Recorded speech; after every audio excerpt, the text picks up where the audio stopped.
चलिए दोस्तों, देख लेते हैं हम लोग अब ऑब्जेक्टिव क्वेश्चन देख लेते हैं। चूँकि सब्जेक्टिव हम लोग पढ़ चुके थे और अब इसका ऑब्जेक्टिव पढ़ते हैं। तो जैसे क्वेश्चन लिखा है कि भारत के संदर्भ में निम्नलिखित में से कौन सा कथन सही है। देखिए, भारत विश्व का छठा सबसे बड़ा देश है। नहीं, हम लोग पढ़े थे कि भारत विश्व का 7वां सबसे बड़ा देश है। तो ये क्वेश्चन क्या हो गया, गलत हो गया। संसार का लगभग 2.4% क्षेत्र भारत के अंतर्गत आते हैं। तो हाँ, हम लोग पढ़े थे, चूँकि भारत का टोटल क्षेत्रफल कितना था, 32,87,263 वर्ग किलोमीटर था। और उसमें बताए थे कि संपूर्ण पृथ्वी का यानी कि संपूर्ण विश्व का जो है 2.4% जो है भारत में क्षेत्रफल के अंतर्गत आते हैं। तो ये क्वेश्चन क्या हो जाएगा, सही हो जाएगा।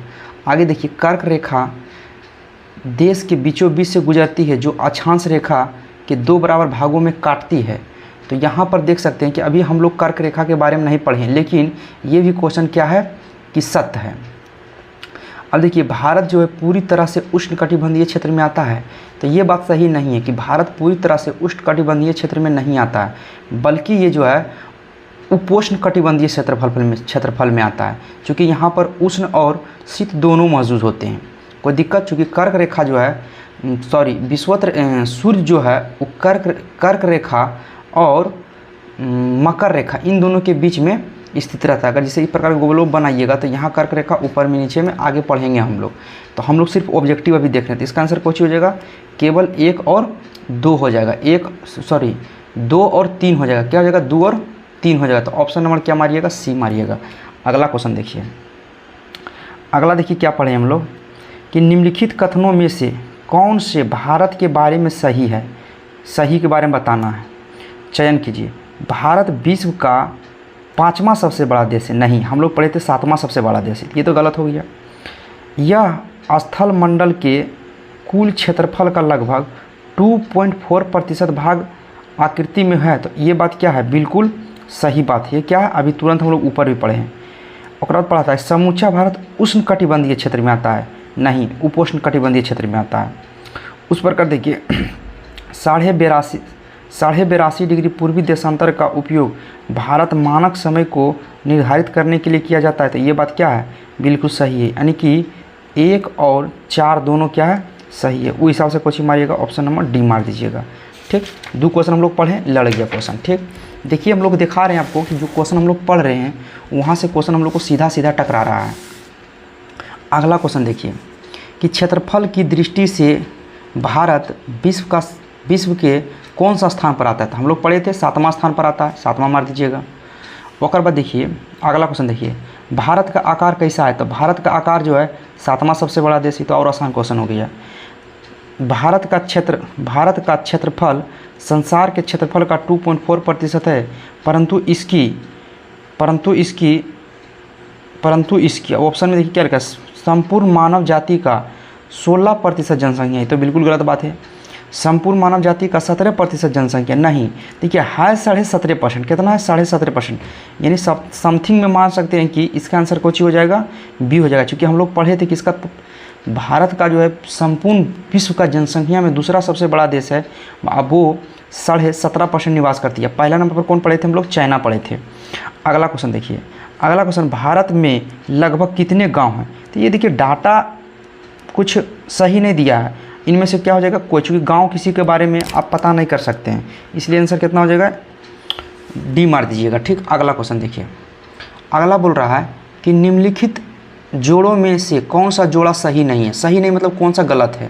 तो देखिए भारत का कुल क्षेत्रफल 32.28 मिलियन वर्ग है, 3.28 मिलियन वर्ग है।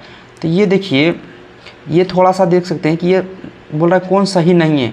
तो ये भी गलत है, क्योंकि हम लोग पढ़े थे 2.88 मिलियन। नहीं, सही हो जाएगा, क्योंकि देखिए हम लोग पढ़े थे 32.8 लाख बोले थे, यहाँ लेकिन मिलियन दिया है, इसलिए कौन सी हो जाएगा, ये वाला सही हो जाएगा।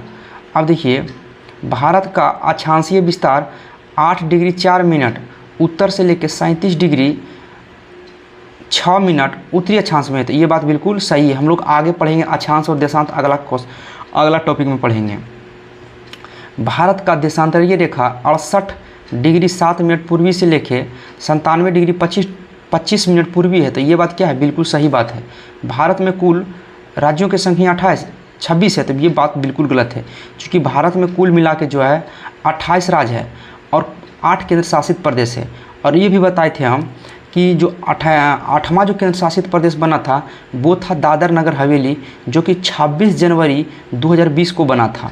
कोई दिक्कत यहाँ तक नहीं, यानी नवीनतम कौन हो जाएगा, दादर नगर हवेली। आगे देखिए, अगला पूछता है कि भारत के लिए निम्नलिखित कथनों में से कौन सा कथन असत्य है। असत्य का मतलब कौन सी होगा, कौन गलत है। तो देखिए, भारत विश्व का 7वां सबसे बड़ा देश है, बिल्कुल सही बात है कि 7वां सबसे बड़ा देश है। ये भी हम बताए थे कि कौन कौन देश 1 नंबर पर है, कौन 2 नंबर पर है, कौन 3 नंबर पर, जाके वीडियो में देख सकते हैं आप। भारत जो है, भारत जनसंख्या के दृष्टि से विश्व में दूसरा स्थान है, तो बिल्कुल सही बात है। इसकी भूमि सीमा विस्तार 15,200 वर्ग किलोमीटर, ये भी बात सही है, हम लोग पढ़ेंगे आगे।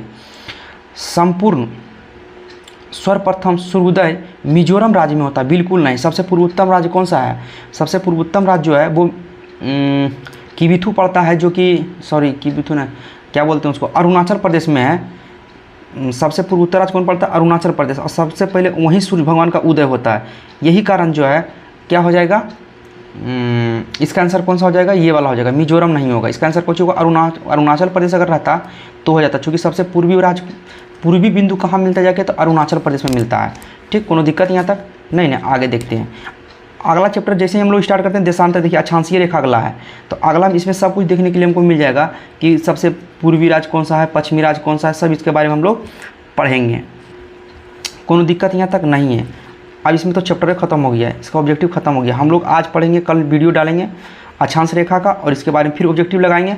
फिर धीरे धीरे करके हम लोग ये पूरा ज्योग्राफी हम लोग पढ़ के ख़त्म कर देंगे। ठीक है, थैंक यू, मिलते हैं अगला वीडियो में।